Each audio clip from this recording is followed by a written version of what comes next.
નમસ્કાર. આપણું ચોમાસું હવે આસપાસ છે અને કેટલે પહોંચ્યું છે ચોમાસું ગુજરાતમાં. આ અઠવાડિયું કેટલો વરસાદ પડવાનો છે, કયા વિસ્તારોમાં ભારેથી અતિભારે વરસાદ કે ક્યાં કેવો વરસાદ પડવાનો છે, બધું જ સમજવું છે. હવામાન નિષ્ણાંત પરેશ ગોસ્વામી આપણી સાથે છે. પહેલા તો પરેશભાઈ ધન્યવાદ, આપ અમારી સાથે જોડાયા. અને પહેલો જ સવાલ એ છે પરેશભાઈ કે આપણું ચોમાસું ક્યાં પહોંચ્યું હવે?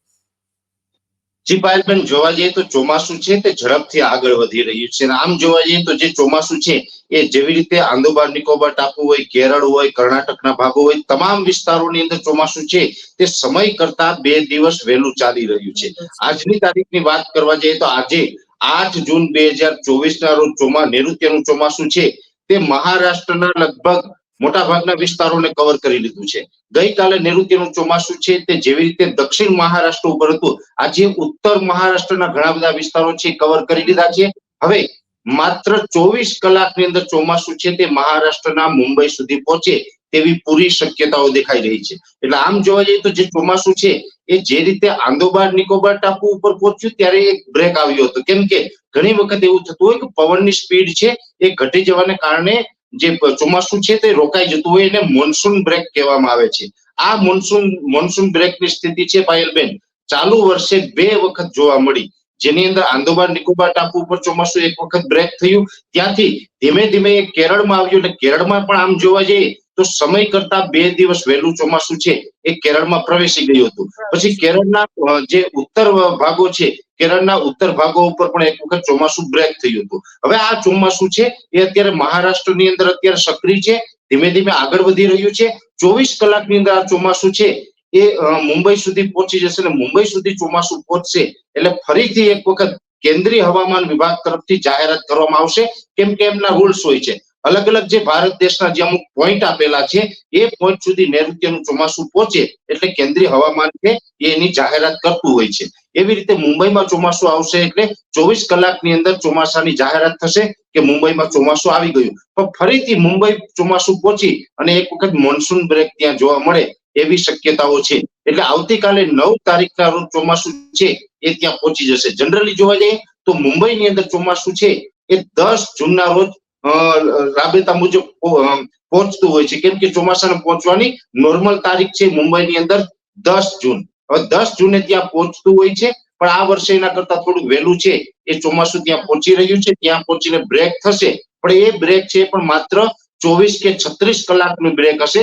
એ પછી ફરીથી ચોમાસું છે એ સક્રિય થઈને આગળ ચાલશે. એટલે જે વાત છે આપણા ગુજરાતની, આમ તો 6.5 કરોડ ગુજરાતીઓ છે ચોમાસાની રાહ જોઈને બેઠા છે.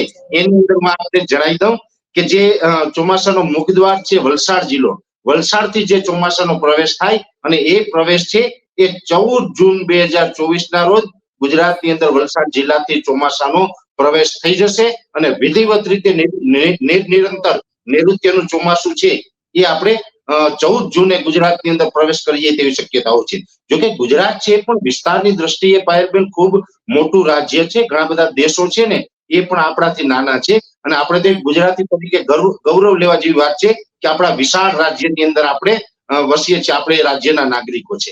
આ વલસાડ જિલ્લામાંથી ચોમાસાનો પ્રવેશ થશે, એ ધીમે ધીમે આગળ ચાલશે એટલે દક્ષિણ ગુજરાતના બીજા વિસ્તારો અને સૌરાષ્ટ્રના દરિયાઈ કાંઠાના ભાવનગર, અમરેલી, ગીર સોમનાથ, જુનાગઢ, પોરબંદર આ વિસ્તારને કવર કરશે. એટલે 14 જૂન થી લઈ અને 18 જૂન સુધીમાં દક્ષિણ ગુજરાત અને સૌરાષ્ટ્રના ભાગોને નૈઋત્યનું ચોમાસું છે તે કવર કરી લેશે અને ત્યાંથી ધીમે ધીમે આગળ ચાલશે. એટલે 18 થી 22 જૂન સુધીમાં મધ્ય ગુજરાત સુધી પણ આ ચોમાસું પહોંચે તેવી શક્યતાઓ છે. મધ્ય ગુજરાત એટલે અમદાવાદ, ગાંધીનગર હોય, કપડવંજ હોય અથવા તો આણંદ, નડિયાદ જેવા વિસ્તારો છે, વિરમગામ જેવા વિસ્તાર છે, કચ્છના વિસ્તારો છે, આ તમામ વિસ્તારોની અંદર 18 થી 22 જૂન દરમિયાન ચોમાસું પહોંચી જશે. અને જેવી રીતે નૈઋત્યનું ચોમાસાની શરૂઆત છે એ વલસાડ જિલ્લાથી થાય છે પાયલબેન, એમ છેલ્લો જિલ્લો કોઈ કવર કરતું હોય એ છે બનાસકાંઠો. સૌથી છેલ્લે નૈઋત્યનું ચોમાસું છે એ ગુજરાતની અંદર બનાસકાંઠા પહોંચે છે અને બનાસકાંઠા પહોંચતા લગભગ 25 અથવા તો 26 જૂન આવી શકે છે. એટલે 14 જૂન થી લઈને 26 જૂન સુધીનું જે સેશન છે, આ સેશન છે નૈઋત્યના જે ચોમાસું હોય છે એ મોન્સૂન પ્રોસેસિંગ જે આપણે આગળ ચાલતી હોય છે એ સમયગાળો હશે અને આ સમયગાળા દરમિયાન 3 તબક્કાની અંદર ગુજરાતના ખેડૂતોને વાવણી લાયક વરસાદની એક શક્યતાઓ દેખાઈ રહી છે. એ સાથે હું આપને જણાવી દઉં આમ જોવા જઈએ તો આ ચોમાસું તો આગળ ચાલી રહ્યું છે અને એના વિશે જે આપણે વાત કરી, પણ પાયલબેન અત્યારે દક્ષિણ ગુજરાતના કેટલાય વિસ્તારો છે કે જ્યાં છૂટા છવાયા વરસાદો અત્યારે નોંધાઈ રહ્યા છે. હવે આ વરસાદો છે એને પ્રી મોન્સૂન એક્ટિવિટી કહેવામાં આવે છે, કેમ કે નૈઋત્યનું ચોમાસું છે હજી મુંબઈ સુધી પહોંચ્યું નથી, 24 કલાકમાં પહોંચવાનું છે. પણ ગોવા નજીક એક દરિયાકાંઠે એક વેલમાર્ક લો પ્રેશર છે અત્યારે તૈયાર થયું છે. જો કે આ વેલમાર્ક લો પ્રેશર છે એ મજબૂત બનવાનું છે, એની વાત આપણે જમાવટના માધ્યમથી લગભગ 2 અથવા તો 3 વખત કરી ચૂક્યા છે કે એ વેલમાર્ક લો પ્રેશર છે ડિપ્રેશન અને ડીપ ડિપ્રેશનની કેટેગરી સુધી જાય તેવી શક્યતા દેખાઈ રહી છે. એટલે એ જે ગોવા અને મહારાષ્ટ્રના કાંઠા વિસ્તારની અંદર અત્યારે વેલમાર્ક લો પ્રેશર તૈયાર થયું છે, એની અસરને કારણે અત્યારે મુંબઈમાં જે દક્ષિણ ગુજરાતના ભાગોમાં એની અંદર વરસાદ પડી રહ્યો છે અને સૌરાષ્ટ્રના જે દરિયાઈ કાંઠાના ભાગો છે એની અંદર હજુ વરસાદની શરૂઆત નથી, પણ આજે 8 તારીખના રોજ અનેક વિસ્તારોની અંદર વાદળા થવાનું ચાલુ થઈ ગયું છે. એટલે હવે આવતીકાલથી 9 તારીખથી આ પ્રી મોન્સૂન એક્ટિવિટીની તીવ્રતા વધશે. એટલે 9 તારીખથી લઈ અને 13 જૂન સુધી સૌરાષ્ટ્રના દરિયાઈ કાંઠાના ભાગો અને દક્ષિણ ગુજરાતના ભાગો છે એની અંદર તીવ્ર પ્રી મોન્સૂન એક્ટિવિટી થશે. મધ્ય ગુજરાતના પણ એકલ દોકલ સેન્ટરની અંદર ઝાપટા પડી શકે છે. એટલે 9 થી 13 જૂન દરમિયાન આ પ્રી મોન્સૂન એક્ટિવિટી છે એ જોવા મળશે ને એ પ્રી મોન્સૂન એક્ટિવિટી છે એ અત્યારે ગોવાથી પશ્ચિમ દિશામાં અરબી સમુદ્રમાં જે વરસાદી સિસ્ટમ બની છે એને કારણે થવાની છે અને નૈઋત્યનું ચોમાસું છે તે 14 જૂને ગુજરાતમાં આવે તેવી શક્યતાઓ હાલ અમને દેખાઈ રહી છે પાયલબેન. અચ્છા, કયા કયા વિસ્તારોમાં અતિ ભારે વરસાદ પડવાની સંભાવનાઓ છે? કારણ કે તમે જે વાત કરી કે જે સિસ્ટમ બની છે એ સિસ્ટમ જો વિંડીના માધ્યમથી આપણે જોઈએ તો મહારાષ્ટ્રમાં એકદમ રેડ કલર બતાવે છે, એટલે ત્યાં અતિ ભારે વરસાદ અને ધીરે ધીરે આગળ વધશે એટલે ગુજરાતમાં પણ એ પહોંચવાનું છે. એટલે પ્રી મોન્સૂન એક્ટિવિટીના ભાગરૂપે જે વરસાદ પડે અને આ જે સિસ્ટમનો વરસાદ છે એમાં કેટલો ફરક રહેવાનો છે, કેટલો વધારે વરસાદ પડવાનો છે? જો કે આમ જોવા જઈએ તો અત્યારે જે ડીપ ડિપ્રેશન બનવાનું છે એને કારણે કોઈ અતિ ભયંકર વરસાદ છે ગુજરાતમાં પડે તેવી શક્યતાઓ નથી. હા, એક ચોક્કસથી છે કે મહારાષ્ટ્રમાં સામાન્ય કરતા વધારે વરસાદ છે એ આ જૂન મહિનાના જે આ બીજા અઠવાડિયું કહેવાય છે, બીજા અઠવાડિયાની અંદર જૂન મહિનાના બીજા અઠવાડિયામાં સામાન્ય કરતા વધારે વરસાદ મહારાષ્ટ્રમાં ચોક્કસથી નોંધાશે. ગુજરાતની અંદર હશે પણ એકદમ સામાન્ય વરસાદ હશે. એ સિસ્ટમ છે આમ તો મહારાષ્ટ્ર ઉપર થઈને ઉત્તર પૂર્વની દિશાની અંદર એ ગતિ કરવાની છે, પણ એના અમુક પાર્ટ છે ગુજરાત ઉપરથી પસાર થઈ રહ્યા છે. એનું જે ટ્રફ કહેવાય છે એ ટ્રફ છે એ ગુજરાત ઉપર આવી રહ્યો છે, જેને કારણે ગુજરાતની અંદર પ્રી મોન્સૂન થશે ને એકદમ સામાન્ય વરસાદ હશે, કોઈ હેવી વરસાદ નહીં હોય. અને ગુજરાતની અંદર વધારે તીવ્રતાની વાત કરવા જઈએ પાયલબેન તો દક્ષિણ ગુજરાતના વિસ્તારો છે એમાં વધારે અસર કરતા રહેશે. સૌરાષ્ટ્ર, મધ્ય ગુજરાત કે ઉત્તર ગુજરાતમાં ઓછી અસર થશે. દક્ષિણ ગુજરાતની અંદર 9 થી 13 જૂન દરમિયાન વધારે અસર જોવા મળશે અને એ દિવસો દરમિયાન પ્રી મોન્સૂન એક્ટિવિટી જોવા મળશે. એટલે અહીં આપણે કોઈ ગભરાવાની જરૂર નથી. એક દક્ષિણ ગુજરાતમાં પણ તીવ્રતા વધારે રહેશે તો વધીને એવું બની શકે કે વાવણી લાયક વરસાદ દક્ષિણ ગુજરાતમાં થઈ જાય, પણ નુકસાન થાય તેવો વરસાદ છે દક્ષિણ ગુજરાતમાં પણ નહીં હોય. સૌરાષ્ટ્ર અને બીજા વિસ્તારોની અંદર માત્ર છૂટાછવાયા ઝાપટા પડી શકે છે. અતિ વરસાદ છે, તીવ્રતા સાથે વરસાદ છે અથવા તો નુકસાનકારક વરસાદ છે એ મહારાષ્ટ્રમાં પડી શકે છે. એટલે આ સિસ્ટમ છે એ વધારે પડતા ગુજરાત કરતા મહારાષ્ટ્રને વધારે અસર કરતા હોય એવું હાલ અમારા અનુમાન પ્રમાણે અમને લાગી રહ્યું છે પાયલબેન. પરેશભાઈ, આપણા બધા જ કરતા વધારે ખેડૂતોને વરસાદની બહુ જ રાહ હોય, એટલે કે ચોમાસું ક્યારે આવશે, તો વાવણીની શરૂઆત ખેડૂતો અત્યારથી કરી દે કે પછી હજી થોડીક રાહ જોવે? કારણ કે અત્યારે તો સતત વરસાદ પડવાનો છે અઠવાડિયું. આમાં બે વસ્તુ છે પાયલબેન.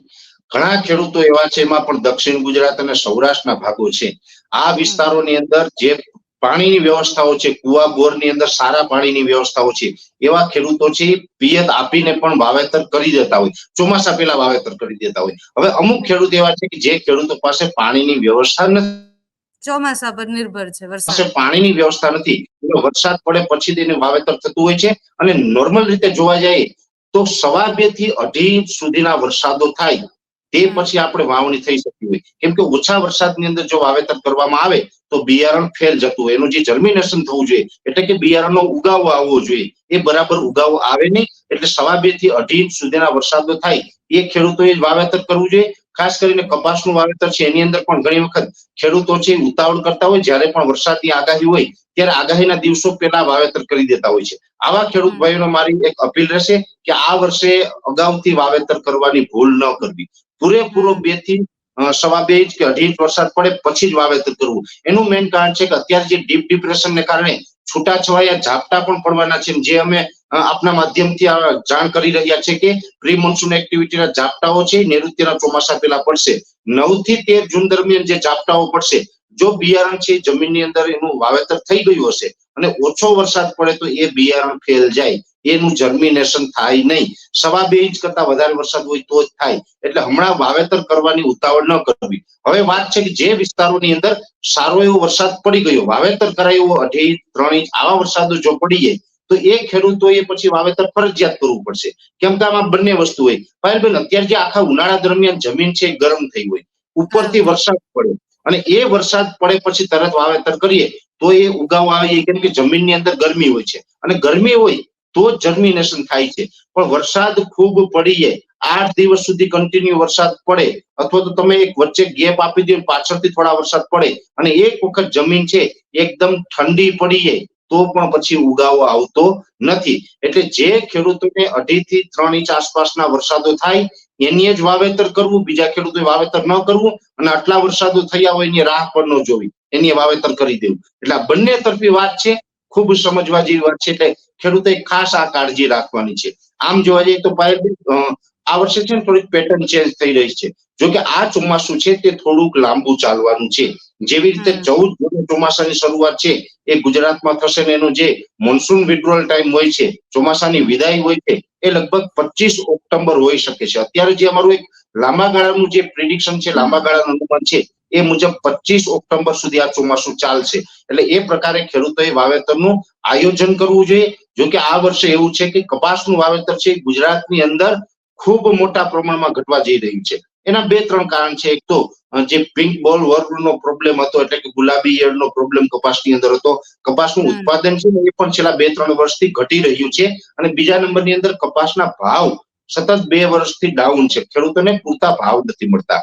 આ 2 થી 3 કારણ એવા છે જેને કારણે કપાસનું વાવેતર આ વર્ષે ઘટી રહ્યું છે, મગફળીનું વાવેતર વધી રહ્યું છે. જે ખેડૂત ભાઈઓ મગફળીનું વાવેતર કરતા હોય એ ખેડૂત ભાઈઓને મારી અપીલ છે કેમ કે મગફળીની અંદર પણ 90 દિવસે પાકતી મગફળી અને 115-20 દિવસે પાકતી મગફળી, 2 પ્રકારની મગફળી આવે છે.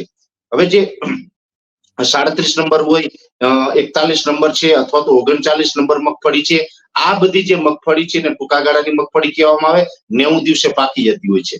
G20 હોય, 22 નંબર છે કે 128 નંબર છે, BT 32 મગફળી છે, આની અંદર લાંબો સમય લાગતો હોય છે. જે ટૂંકા ગાળાની મગફળીનું વાવેતર કરતા હોય એ સમજી વિચારીને કરે, કેમ કે ચોમાસું લાંબુ ચાલવાનું છે. પછી ઘણી વખત મને ખબર છે બેન, જેવા ન્યૂઝના માધ્યમથી અમે સાંભળતા હોય કે ખેડૂતોને હાર્વેસ્ટિંગ ટાઈમે મગફળી ઉપર વરસાદ પડવાના કારણે એના પાથરા પલળી જાય અને મગફળીમાં નુકસાન થતું હોય છે. એ વારું ન આવે એની પણ ખેડૂતોએ કાળજી રાખવી પડશે. ચોમાસું લાંબુ છે જેને ધ્યાનમાં રહીને ખેડૂતોએ વાવેતર કરવું, આવી મારી એક જમાવટના માધ્યમથી દરેક ખેડૂત ભાઈઓને અપીલ રહેશે. છેલ્લો સવાલ છે પરેશભાઈ કે અત્યારે તો એક સિસ્ટમ આપણે જે વાત કરી કે સિસ્ટમ બની છે, આના સિવાય હજી ચોમાસાને આપણે થોડું દૂર છીએ, હજી 14 જૂન સુધી ચોમાસું પ્રવેશ છે આપણા ત્યાં, એની વચ્ચે કે એના પછી ક્યાંય સિસ્ટમ બનવાની કોઈ સંભાવના ખરી? અત્યારે આમ જોવા જઈએ તો જે એક ટ્રફ રેખા હોય છે, કોઈ મોટી સિસ્ટમ છે એ બંગાળની ખાડી અથવા તો અરબી સમુદ્રમાં બની રહી હોય તેવા સંકેતો અત્યારે મળી રહ્યા નથી. પણ આ એક ચોક્કસથી છે કે સિસ્ટમ છે એ ચોમાસાનો એક વખત ગુજરાતમાં પ્રવેશ કરી જાય પછી ધીમે ધીમે મેં આપણે કીધું કે 14 થી લઈને 18 જૂન સુધી છે એ ટ્રફ રેખા મજબૂત હોવાને કારણે તમે કદાચ અમુક મોડેલોના માધ્યમથી જોતા હશે તો છેક મહારાષ્ટ્ર થી લઈ અને કેરળ સુધીનો જે દરિયાઈ કાંઠાનો ભાગ હોય ત્યાં એક ટ્રફ દેખાતો હશે અલગ અલગ સેટેલાઇટના માધ્યમથી. આ જે ટ્રફ છે ગુજરાત સુધી આવશે ને, ટ્રફને કારણે 14 થી 18 જૂન સુધી આ વરસાદો છે એ ટ્રફને કારણે પડશે. પછી 20 તારીખ પછી 21-22 તારીખમાં અરબી સમુદ્રમાં કોઈ સિસ્ટમ બને અને એ બીજો રાઉન્ડ છે એ આપણે 20 તારીખથી 22 તારીખ 21-22-23 આ દિવસોની અંદર અરબી સમુદ્રની સિસ્ટમ આવે ને તેના કારણે આપણે વરસાદનો લાભ મળે તેવી શક્યતાઓ છે. ખાસ કરીને જે અરબી સમુદ્ર અને બંગાળની ખાડી હોય આ બંને સિસ્ટમો છે ને એના કારણે ગુજરાતની અંદર વરસાદ આવતો હોય છે. ગુજરાતની અંદર વરસાદ આવવા માટે માત્ર આ 2 જ રસ્તાઓ છે. એમાં ચાલુ વર્ષે એવું બની શકે કે ચાલુ વર્ષે અરબી સમુદ્રની અંદર સિસ્ટમો વધારે બનશે અને અરબી સમુદ્રની અંદર જેટલી સિસ્ટમો વધારે બને એટલો ગુજરાતની અંદર વધારે વરસાદ પડે. અરબી સમુદ્રની અંદર વધુ સિસ્ટમ બનવા પાછળ પણ કારણ છે કે આ વર્ષે લાનીના સક્રિય થઈ રહ્યો છે અને આઈઓડી છે પોઝિટિવ ફેઝમાં જણાશે. આઈઓડી એટલે કે ઇન્ડિયન ઓશન ડાયપોલ, જે ભૂમધ્ય રેખાથી નીચેનો જે સમુદ્ર છે, એટલે શ્રીલંકાથી જે દક્ષિણ તરફનો જે સમુદ્ર છે એ સમુદ્ર ભાગ છે જેટલો વધારે ગરમ રહે એટલું અરબી સમુદ્રની અંદર સિસ્ટમો છે એ વધારે બને. આ વર્ષે ભૂમધ્ય રેખાથી નીચેનો જે સમુદ્ર છે એટલે કે જે હિન્દ મહાસાગર છે એનું તાપમાન ઊંચું રહેશે, જેને કારણે ગુજરાત નજીક અરબી સમુદ્રની અંદર પણ ખૂબ સારી વરસાદી સિસ્ટમો બને એવી શક્યતા અમે માની રહ્યા છીએ પાયલબેન. ઓકે પરેશભાઈ, થેન્ક યુ સો મચ પરેશભાઈ, આટલી બધી માહિતી આપવા બદલ. અને જે રીતના પરેશભાઈ કીધું એ રીતના હવે ચોમાસું એકદમ નજીક છે, એની પહેલા પણ એક અઠવાડિયું વરસાદ પડવાનો છે. તમારા ત્યાં અત્યારે કેવો વરસાદ પડી રહ્યો છે, શું છે, બધું જ અમને કમેન્ટ્સમાં જણાવજો. Thank you.